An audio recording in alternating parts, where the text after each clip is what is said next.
اللہ پاک کے بارے میں 28 سوال جواب۔ الحمدللہ رب العالمین والصلاة والسلام علی خاتم النبیین، اما بعد فاعوذ باللہ من الشیطان الرجیم، بسم اللہ الرحمن الرحیم۔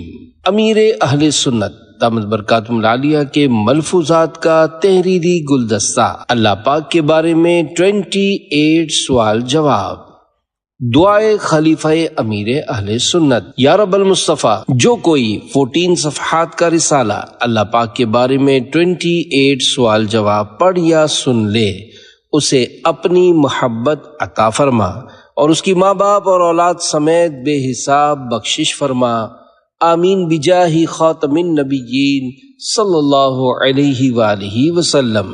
درود شریف کی فضیلت۔ فرمان آخری نبی صلی اللہ علیہ وآلہ وسلم، جس نے مجھ پر ایک مرتبہ درود پاک پڑھا، اللہ پاک اس پر 10 رحمتیں بھیجتا اور اس کے نامہ اعمال میں 10 نیکیاں لکھتا ہے۔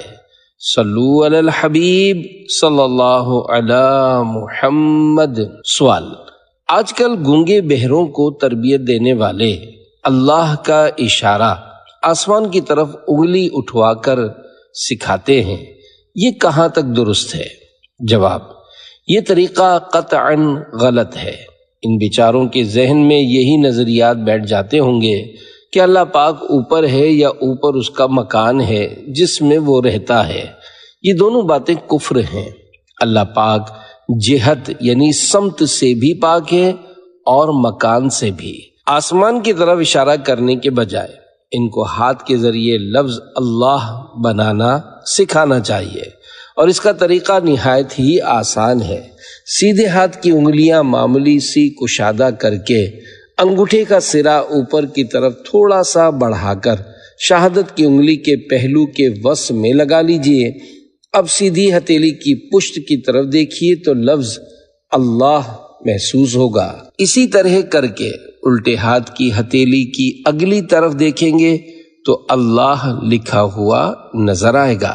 فلمیں کفریات سیکھنے کا ذریعہ ہے۔ پیارے پیارے اسلامی بھائیوں، اللہ پاک کے لیے مکان اور جہت یعنی سمت ثابت کرنے والے جملے لوگوں میں کافی رائج ہوتے جا رہے ہیں۔ مثلا اوپر والا کہنا تو بہت زیادہ عام ہے، جو کہ اکثر لوگوں نے زیادہ تر فلموں ڈراموں سے سیکھا ہے۔ چونکہ ہر مسلمان کفریات کی پہچان نہیں کر پاتا، اس وجہ سے نہ جانے کتنے مسلمان روزانہ یہ غلطیاں کرتے ہوں گے۔ جن لوگوں سے زندگی میں کبھی ایک بار بھی یہ جملہ صادر ہو گیا ہو، انہیں چاہیے کہ اس سے توبہ کریں اور نئے سرے سے کلمہ پڑھیں، اور اگر شادی شدہ ہیں تو نئے سرے سے نکاح بھی کریں۔ کاش مسلمان برے خاتمے کا ڈر اپنے اندر پیدا کریں، فلموں، ڈراموں اور گانے بازوں سے کنارہ کشی اختیار کریں اور ضروریات دین کا علم حاصل کریں۔ موت ہر وقت سر پر کھڑی ہے۔ موت بیماریوں، دھماکوں، ہنگاموں، سیلابوں، طوفانی بارشوں، زلزلوں، آتش زدگیوں، نیز تیز رفتار گاڑیوں کے حادثوں کے ذریعے اچھے خاصے کڑیل جوانوں کو بھی فوری طور پر اچک کر لے جاتی ہے، اور ساری خرمستیاں اور فنکاریاں خاک میں مل جاتی ہیں۔ جل گئے پروانے شمع پانی پانی ہو گئیں، میرا تیرا ذکر ہو کر انجمن میں رہ گیا۔ سوال: اگر بچے پوچھیں کہ اللہ کہاں ہے تو انہیں کیا جواب دیا جائے، اور اس موقع پر کیا احتیاطیں ضروری ہیں؟ جواب: واقعی یہ بہت نازک سوال ہے۔ عام طور پر لوگ ایسے سوال پر اوپر ہاتھ اٹھاتے ہیں کہ اللہ اوپر ہے، حالانکہ یہ بہت سخت کلمہ ہے، اس لیے کہ اللہ پاک کسی جگہ میں ہونے سے پاک ہے۔ مساجد کو اللہ کا گھر بولتے ہیں، خانہ کعبہ کو بھی بیت اللہ یعنی اللہ کا گھر کہتے ہیں، لیکن اس سے مراد یہ نہیں ہے کہ اللہ وہاں رہتا ہے۔ لہذا اگر بچہ پوچھے کہ اللہ کہاں ہے تو جواب دیا جائے اللہ ہے مگر وہ ہمیں نظر نہیں آتا، یا اس طرح کا کوئی اور جواب دیا جائے۔ بعض اوقات بچے ایسے سوالات کرتے ہیں کہ انہیں سنبھالنا مشکل ہوتا ہے۔ بچپن میں ہم بھی سنتے تھے کہ گالی مت دو، جھوٹ مت بولو ورنہ اللہ سونے کی لکڑی سے مارے گا۔ تو اس طرح کی بہت سی غلط باتیں رائج ہیں۔ بچوں کا مطمئن ہونا بہت مشکل ہے، ان میں اتنی عقل نہیں ہوتی کہ یہ باتیں سمجھ سکیں۔ لوگ عموماً ایسے سوالات پر بچوں کو ڈانٹ دیتے ہوں گے کہ چپ کرو، تمہیں ان باتوں کی سمجھ نہیں ہے۔ اس طرح بچوں کو نہیں ڈانٹنا چاہیے۔ سوال: بچوں کو اللہ پاک کے بارے میں کیا بتانا چاہیے؟ جواب: اللہ پاک ہے، اللہ پاک ایک ہے، ہمیں سب کچھ اللہ پاک ہی دیتا ہے، وہ ہمیں نظر نہیں آتا۔ یہ نہیں بتائیں گے تو بچے پوچھیں گے اللہ پاک کیسا ہے، کتنا بڑا ہے، وغیرہ۔ نیز بچوں کو ان کی نفسیات کے مطابق سمجھایا جائے کہ اللہ پاک دیکھ رہا ہے، ہم اسے نہیں دیکھ پاتے۔ حضرت سہل بن عبداللہ تستری رحمۃ اللہ تعالی علیہ کو 3 سال کی عمر میں ان کے ماموں نے تربیت دی تھی کہ جب تم بستر پر لیٹنے لگو تو 3 بار زبان کو حرکت دیے بغیر دل ہی دل میں یہ کلمات کہو: اللہ معیہ، اللہ ناظر الیہ، اللہ شاہدی، یعنی اللہ پاک میرے ساتھ ہے، اللہ پاک مجھے دیکھ رہا ہے، اللہ پاک میرا گواہ ہے۔ پھر فرمایا اب 7 بار پڑھو۔ کچھ عرصے بعد فرمایا اب ہر رات 11 بار پڑھو۔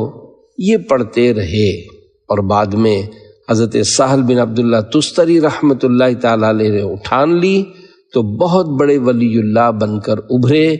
آپ رحمۃ اللہ علیہ اولیاء صدیقین میں سے تھے۔ سوال: اکثر مائیں وغیرہ بچوں کو اس طرح ڈراتی ہیں کہ اللہ بابا آ جائے گا، اس طرح کہنا کیسا؟ جواب: لوگ اللہ بابا غالباً فقیر کو کہتے ہیں۔ کہنے والے کی اس سے مراد اللہ پاک کی ذات نہیں ہوتی۔ ویسے بچوں کو اس طرح ڈرانا نہیں چاہیے کہ بچہ ڈرپوک بن جائے گا۔ سوال: جب اللہ پاک دیکھ رہا ہے تو فرشتے کیوں مقرر ہیں؟ جواب: اس بات میں کوئی شک نہیں کہ اللہ پاک دیکھ رہا ہے، یہ قرآن کریم سے ثابت ہے اور یہ ہمارے ایمان کا حصہ ہے۔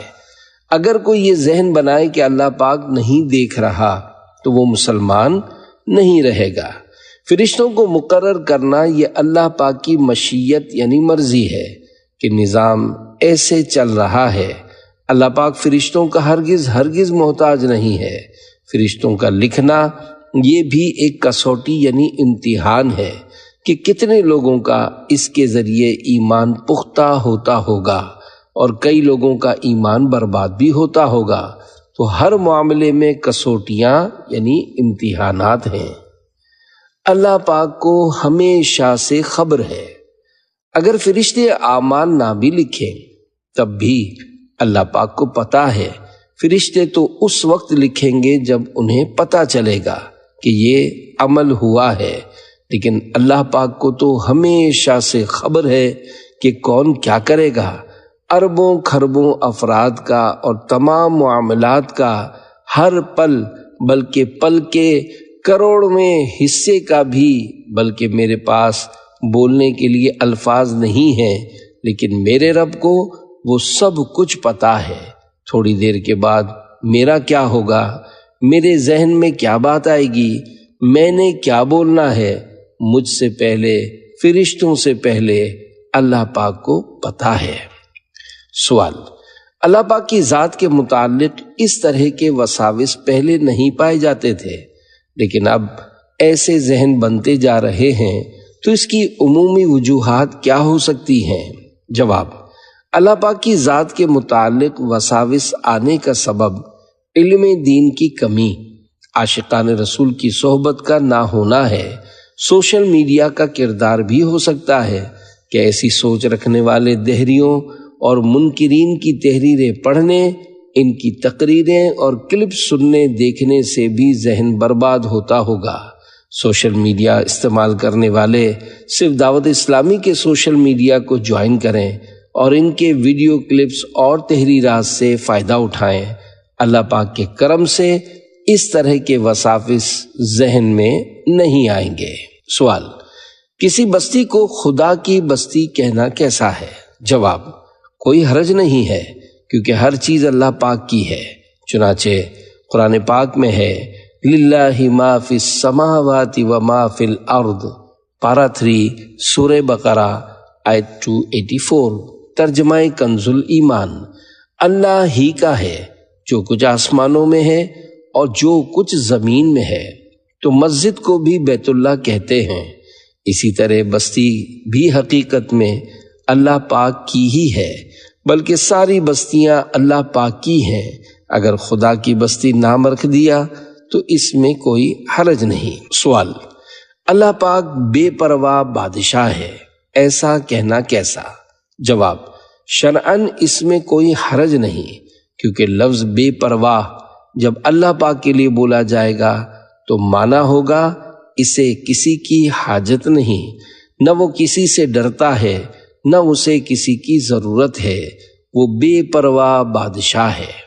سوال: اللہ پاک اوپر ہے، کیا یہ کہہ سکتے ہیں؟ جواب: اللہ پاک جگہ سے پاک ہے، لہذا یہ نہیں کہہ سکتے کہ اللہ پاک اوپر ہے یا نیچے ہے یا دائیں یا بائیں ہے۔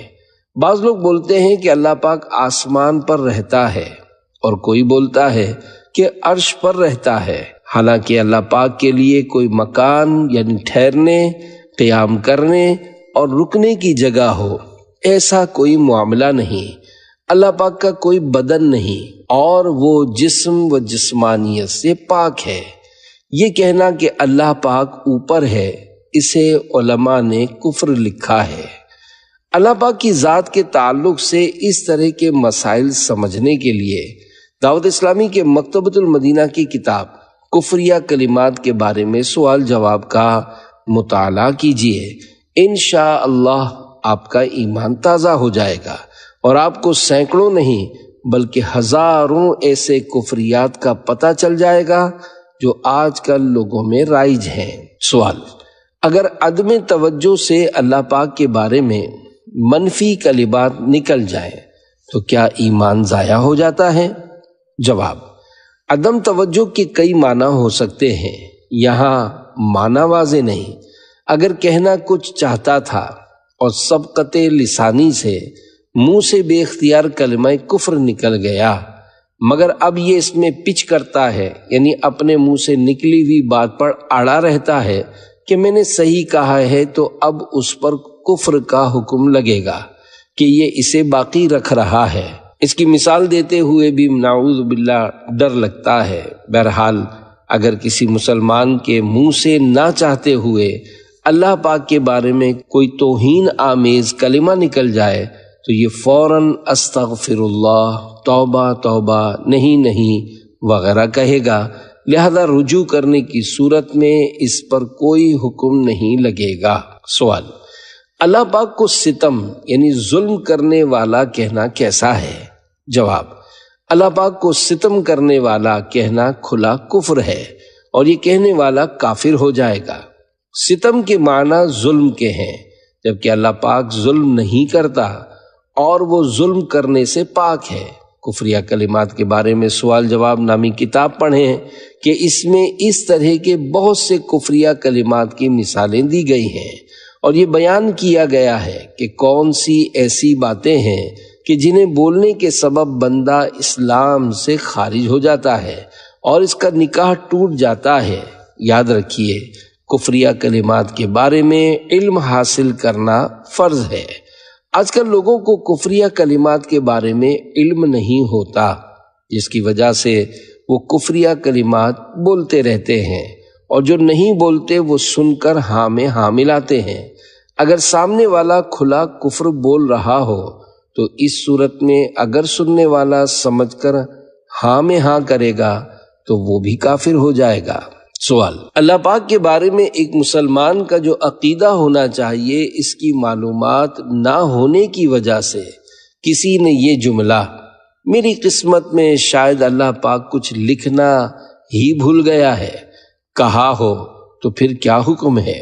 جواب: لا حول ولا قوت الا باللہ، اللہ کریم بھول سے پاک ہے، وہ بھولتا نہیں۔ جیسا کہ قرآن پاک میں اللہ پاک کا ارشاد ہے وَمَا كَانَ رَبُّكَ نَسِيًّا، پارہ 16 سورہ مریم آیت 64، ترجمہ کنز الایمان، اور حضور کا رب بھولنے والا نہیں۔ جو جملہ کہا گیا ہے اس میں ایک ضرورت دینی کا انکار پایا جا رہا ہے جو کفر ہے۔ اگر کوئی کسی ملک کے کسی قانون کی مخالفت کرے اور جب اس کو پکڑا جائے تو وہ کہے کہ مجھے اس بارے میں معلوم نہیں تھا، تو اس کی یہ بات سنی جائے گی یا اسے سزا دی جائے گی؟ ظاہر ہے اسے سزا دی جائے گی، کیونکہ یہ ملکی قانون ہے۔ جس طرح ہر ملک کے قوانین ہوتے ہیں اسی طرح اسلام کے بھی قوانین ہیں، اور اسلامی قانون ہے کہ کسی بھی ضرورت دینی کا انکار کرنے والا شخص مسلمان نہیں رہتا۔ اس جملے میں تو بھول کو اللہ کریم کے لیے جزمی طور پر کہہ دیا ہے، جو صریح یعنی کھلا کفر ہے۔ جو شخص بھی ایسے بولے گا وہ اسلام سے نکل جائے گا اور اس کا نکاح بھی ٹوٹ جائے گا۔ سوال: بعض اوقات گناہ گار لوگ بھی حج کی سعادت حاصل کر لیتے ہیں۔ اگر کوئی ایسے شخص کے بارے میں کہے کہ یہ تو ایک وقت کی نماز نہیں پڑھتا، بڑا گناہ گار آدمی ہے، اس کو حج کی توفیق مل گئی، دیکھو اللہ کیسوں کیسوں کو بلا لیتا ہے، ہم تو نمازیں پڑھتے ہیں مگر اللہ ہم کو نہیں بلاتا، ایسا کہنا کیسا؟ جواب: اگر ان معنوں پر کہتا ہے کہ اللہ پاک گناہ گاروں پر بھی مہربان ہے اور انہیں بھی بلا لیتا ہے جبکہ بعض اوقات نیکوں کو بھی نہیں بلاتا، یہ اس کی مرضی اور بے نیازی ہے، تو ایسا کہنے میں حرج نہیں ہے۔ اگر معاذ اللہ اعتراض کرتا ہے اللہ پاک انہیں کیوں بلاتا ہے، اسے چاہیے کہ نیکوں کو بلائے، تو ایسا شخص کافر ہو جائے گا۔ سوال: اللہ وارث کہنا کیسا؟ جواب: اللہ وارث کہنا صحیح ہے کیونکہ اللہ پاک کا ایک صفاتی نام وارث ہے۔ سوال: کسی کے ساتھ اگر کچھ ہو جائے تو وہ کہہ دیتا ہے کہ اللہ پاک نے میرے ساتھ ظلم کیا، ایسا کہنا کیسا؟ جواب: استغفر اللہ، ایسا کہنا کفر ہے۔ اللہ پاک کو ظالم کہنے والا مسلمان نہیں رہتا۔ اگر نعوذ باللہ کسی نے ایسا کہا ہے تو اس سے توبہ کرے، کلمہ پڑھ کر نئے سرے سے مسلمان ہو، اور شادی شدہ تھا تو نئے سرے سے نکاح بھی کرے۔ کسی کا مرید تھا تو اب دوبارہ جس جامع شرائط پیر سے چاہے مرید ہو جائے۔ اللہ کریم ایمان سلامت رکھے۔ سوال: اپنے آپ کو سچا ثابت کرنے کے لیے بعض لوگوں کو یہ کہتے ہوئے سنا ہے اللہ کو حاضر ناظر جان کر کہہ رہا ہوں، ایسا کہنا کیسا؟ جواب: علماء کرام نے اللہ پاک کے لیے حاضر و ناظر کا لفظ استعمال کرنے سے منع فرمایا ہے۔ حاضر و ناظر کی جگہ اللہ پاک کے لیے سمیع و بصیر کا لفظ استعمال کیا جائے۔ اسی طرح حلف اٹھوایا جاتا ہے یعنی قسم لی جاتی ہے، اس میں بھی اللہ پاک کے لیے حاضر و ناظر کے الفاظ استعمال کیے جاتے ہیں جو شرعاً ممنوع اور غلط ہیں۔ حلف اٹھاتے وقت یہ الفاظ کہے جائیں، میں اللہ پاک کو سمیع و بصیر جان کر کہتا ہوں۔ سوال: لوگ کہتے ہیں کہ جب اللہ پاک کو دنیا میں نہیں دیکھ سکتے تو قیامت میں کس طرح دیکھیں گے؟ جواب: جنت کو بھی تو ہم نے دنیا میں نہیں دیکھا اور اس کے علاوہ بھی بہت کچھ نہیں دیکھا، مگر ہم ایمان لاتے ہیں، تو جب اللہ پاک چاہے گا ہم جنت میں ضرور جائیں گے۔ اللہ پاک کی عطا سے محبوب صلی اللہ علیہ وآلہ وسلم کے صدقے جب ہم جنت میں جائیں گے تو وہاں سب سے بڑی نعمت اللہ پاک کا دیدار ہے، وہ بھی اللہ پاک کے کرم سے عطا ہوگا، اور جیسے اللہ پاک چاہے گا ہم ویسے اس کا دیدار کریں گے۔ اس بارے میں عقل کے گھوڑے دوڑانے کی ضرورت ہی کیا ہے؟ سوال: کیا نبی کریم صلی اللہ علیہ وآلہ وسلم کے علاوہ کسی نے اللہ پاک کا دیدار کیا ہے؟ اگر کیا ہے تو ان کا نام بھی بتا دیجئے۔ جواب: جاگتی حالت میں سرکار صلی اللہ علیہ وآلہ وسلم کے علاوہ کسی نے بھی اللہ پاک کا دیدار نہیں کیا، اور آپ کے علاوہ کسی اور کے لیے دنیا میں جاگتی آنکھوں سے دیدار محال ہے، البتہ خواب میں اولیاء کرام کو زیارت ہو سکتی ہے اور ہوئی بھی ہے، جیسا کہ حضرت امام اعظم ابو حنیفہ رحمۃ اللہ علیہ کو خواب میں 100 بار اللہ پاک کا دیدار ہوا۔ انشاءاللہ ہم سب آخرت اور قیامت میں نیز پیارے آقا صلی اللہ علیہ وآلہ وسلم کی شفاعت کے صدقے جب جنت میں جائیں گے تو وہاں بھی اللہ پاک کی زیارت کریں گے۔ سوال: اللہ پاک کی دعا سے یہ کام ہو گیا، کہنا کیسا ہے؟ جواب: اللہ پاک کی دعا سے سب ٹھیک ہے وغیرہ اس طرح کے جملے لوگ جہالت کی وجہ سے بول رہے ہوتے ہیں، یہ جملہ نہیں کہنا چاہیے۔ ہم اللہ پاک کی بارگاہ میں دعا کرتے ہیں، اللہ پاک کسی سے دعا نہیں کرتا۔ اللہ پاک کی ذات سب سے بڑی ہے اور سب کو وہی دینے والا ہے۔ لوگ آپس میں ایک دوسرے کو بھی کہتے ہیں کہ آپ کی دعا سے سب ٹھیک ہے، آپ کی دعا سے فلاں کام ہو گیا، یہ جملے تو کہہ سکتے ہیں، لیکن یہ کہنا کہ اللہ پاک کی دعا سے یہ کام ہو گیا درست نہیں ہے۔ سوال: اللہ پاک کو دعا میں سخی کہنا کیسا؟ جواب: دعا اور دعا کے علاوہ بھی اللہ پاک کو سخی کہنا منع ہے۔ اللہ پاک کو سخی کہنے کے بجائے جواد کہنا چاہیے۔ ہاں، پیارے آقا صلی اللہ علیہ وآلہ وسلم کو سخی کہہ سکتے ہیں۔ سوال: فلاں کام میں کر دوں گا، باقی اللہ مالک ہے، کہنا کیسا ہے؟ جواب: اس طرح کہنے میں کوئی حرج نہیں۔ اس کا مطلب یہ نہیں کہ جو میں کروں گا اس کا اللہ مالک نہیں ہے، بلکہ یہ اس معنی میں ہے کہ فلاں کام کرنے کی کوشش میری طرف سے ہے اور تکمیل اللہ پاک کی طرف سے ہوگی، جیسا کہ ہم کہتے ہیں کہ نیکی کی دعوت دینا ہمارا کام ہے اور ہدایت اللہ پاک دے گا، کیونکہ ہر شے کا مالک اللہ پاک ہے۔ اگر کوئی اپنے قلم کے بارے میں کہے کہ قلم میرا ہے تو اس کا مطلب یہ نہیں ہوتا کہ اللہ پاک اس کا مالک نہ رہا، بلکہ اس کا حقیقی مالک اللہ پاک ہی ہے اور اللہ پاک نے اسے عطا کیا ہے۔ اسی طرح یہ بھی بطور محاورہ کہا جاتا ہے کہ فلاں کام میں کر دوں گا، باقی اللہ مالک ہے، لہذا یہ محاورہ بولنے میں کوئی گناہ یا کفر نہیں۔ سوال: اللہ پاک دنیا میں ہونے والے ظلم کو کیوں نہیں روکتا؟ کہنا کیسا ہے؟ جواب: یہ الفاظ اعتراض کے ہیں اور اللہ پاک پر اعتراض کرنا کفر ہے۔ یہ دنیا دارالعمل ہے اور اس میں بندوں کا امتحان ہے، لہذا اگر کوئی ظلم کر بھی رہا ہے تو وہ اپنے لیے جہنم کا عذاب تیار کر رہا ہے، اور جس پر ظلم ہو رہا ہے اگر وہ صبر کرے تو اس کے لیے جنت کا خزانہ ہے۔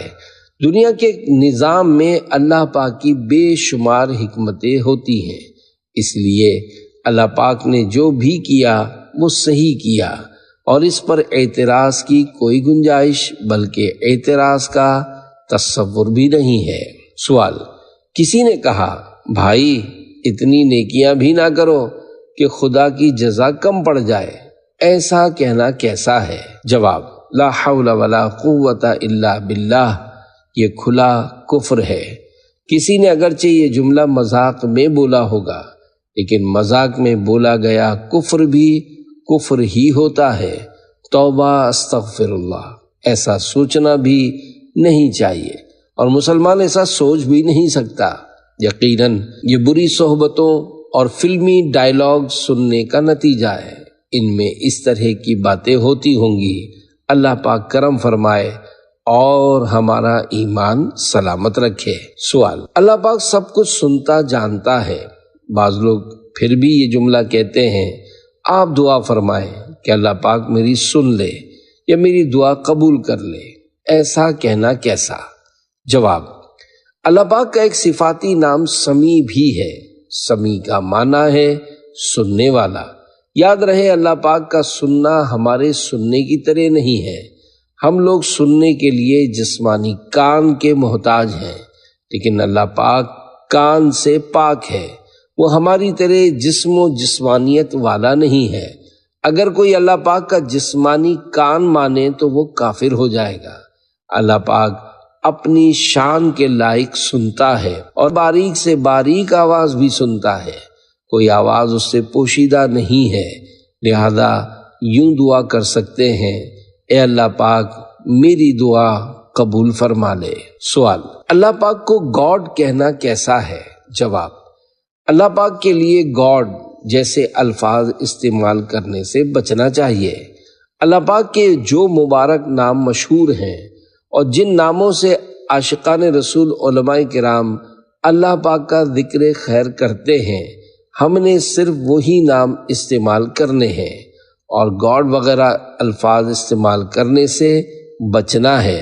اللہ پاک کے لیے اللہ، خدا اور پروردگار جیسے الفاظ استعمال کیے جا سکتے ہیں، اگرچہ پروردگار اور خدا عربی نام نہیں ہیں، مگر علماء کرام انہیں استعمال کرتے ہیں۔ سوال: کیا اللہ پاک سے سب کچھ مانگ سکتے ہیں؟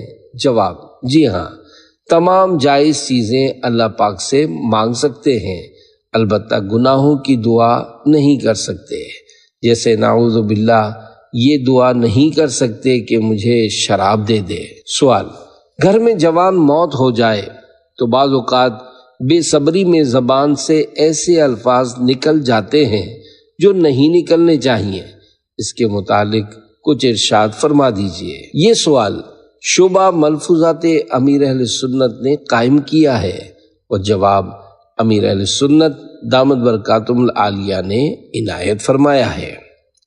جواب: گھر میں جوان یا کسی کی بھی موت ہو جائے تو صبر ہی کرنا چاہیے۔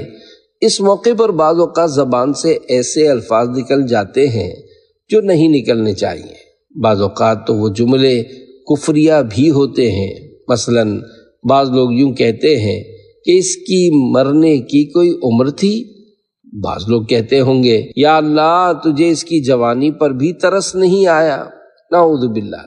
اگر کسی نے یہ کہا تو کہنے والا کافر ہو گیا، اسلام سے نکل گیا، کیونکہ اس نے اللہ پاک کو بے رحم کہا۔ یقیناً اللہ پاک بے رحم نہیں ہے، اللہ پاک جو کرتا ہے وہ درست کرتا ہے، صحیح کرتا ہے۔ کسی کا وقت جب پورا ہو جاتا ہے تو اس کا انتقال ہو جاتا ہے۔ سوال: اگر کسی نے تعزیت کرتے وقت کفریہ جملہ بک دیا، اب اس کی تائید کرنا کیسا؟ یہ سوال شعبہ ملفوظات امیر اہل سنت نے قائم کیا ہے اور جواب امیر اہل سنت دامت برکاتہم العالیہ نے عنایت فرمایا ہے۔ جواب: کفریہ جملے کی تائید بھی کفر ہے۔ اگر غمی کے موقع پر بندہ خود کفریہ جملہ نہیں بولتا تو بسا اوقات تعزیت کرنے والے بلوا دیتے ہیں۔ مثلا کوئی تعزیت کرتے ہوئے کہے گا اللہ پاک کو پتہ نہیں اس کی کیا ضرورت پیش آ گئی تھی جو جوانی میں ہی اسے اٹھا لیا۔ اب سننے والا بھی ایسے جملے کہے گا، واقعی کوئی ضرورت پیش آ گئی ہوگی، یا فقط ہاں ہاں کہہ کر ہی تائید کر دے گا۔ تو ایسے جملے بولنا یا ان کی تائید کرنا دونوں باتیں ہی کفر ہیں، کیونکہ اللہ پاک کو کسی کی حاجت و ضرورت نہیں، وہ کسی کا محتاج نہیں، ہم اس کے محتاج ہیں۔ چنانچہ ارشاد رب العباد ہے واللہ الغنی وانتم الفقراء، پارہ 26 سورہ محمد آیت 38، ترجمہ کنز الایمان، اور اللہ بے نیاز ہے اور تم سب محتاج، تو ہم سب اس کے در کے محتاج ہیں۔ لہذا اگر کسی نے اللہ پاک کو محتاج کہا تو وہ کافر ہو گیا۔ کفر بکنے سے نکاح اور ایمان ختم ہو جاتا ہے۔ جس نے اس طرح کا کفریہ جملہ بکا تو اس کا ایمان اور نکاح دونوں ختم ہو گئے، بلکہ جنہوں نے سمجھنے کے باوجود ہاں میں ہاں ملائی، اگرچہ منہ سے نہیں بولے، فقط سر ہی ہلایا اور دل میں اس بات کو درست جانا، تو یہ بھی اسلام سے نکل گیا۔ اس کو بھی نئے سرے سے توبہ کر کے کلمہ پڑھنا ہوگا۔ اگر شادی شدہ تھا تو نکاح بھی دوبارہ کرنا ہوگا، حج کیا تھا تو وہ بھی گیا، لہذا استطاعت ہونے کی صورت میں دوبارہ حج کرنا ہوگا، باقی ساری نیکیاں بھی کفر کے سبب برباد ہو جاتی ہیں۔